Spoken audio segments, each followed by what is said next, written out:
Veliko početno slovo u imenima naseljenih mjesta. Ponovimo. Pročitaj. Tin, Dora, Ozren, Sara. To su imena ljudi. U imenima ljudi pišemo veliko početno slovo. Pročitaj. Brkić, Horvat, Ružić. To su prezimena ljudi. U prezimenima ljudi pišemo veliko početno slovo. Pročitaj. Kiki, Tomek, Ico, Keti. To su nadimci. U nadimcima pišemo veliko početno slovo. Pročitaj. Floki, Mrva, Roki, Garo. To su imena ljubimaca.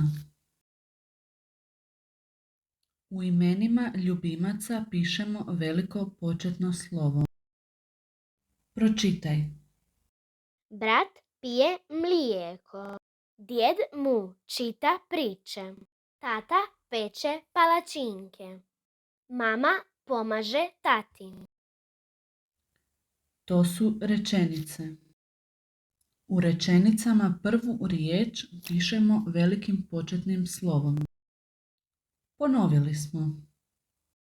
Veliko početno slovo pišemo u imenima ljudi i životinja, prezimenima, prvoj riječi svake rečenice. U kojim još riječima pišemo veliko početno slovo? Veliko početno slovo pišemo i u imenima naseljenih mjesta. Naseljena mjesta su gradovi.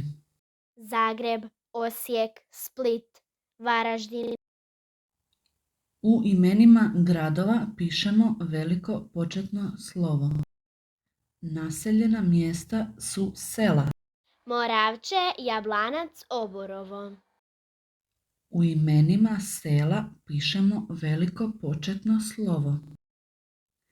Naseljena mjesta su gradske četvrti. Sesvete, Špansko, Jelkovec. U imenima gradskih četvrti pišemo veliko početno slovo. Naseljena mjesta su otoci. Mljet, Vis, Rab, Pag, Pelješac. U imenima otoka pišemo veliko početno slovo. Naseljena mjesta su zavičaji. Dalmacija, Prigorje, Slavonija. U imenima zavičaja pišemo veliko početno slovo. Imena naseljenih mjesta mogu imati više riječi. Dugo Selo, Babina Greda, Slavonski Brod.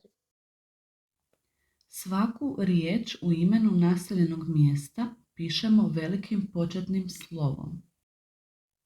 Imena naseljenih mjesta mogu imati više dugih i kratkih riječi. Biograd na moru, Sveti Martin na muri, Sveti Petar u šumi. Svaku dugu riječ u imenu naseljenog mjesta pišemo velikim početnim slovom, a svaku kratku riječ pišemo malim početnim slovom. Podsjetnik za kraj. Veliko slovo nije isto što i veliko početno slovo.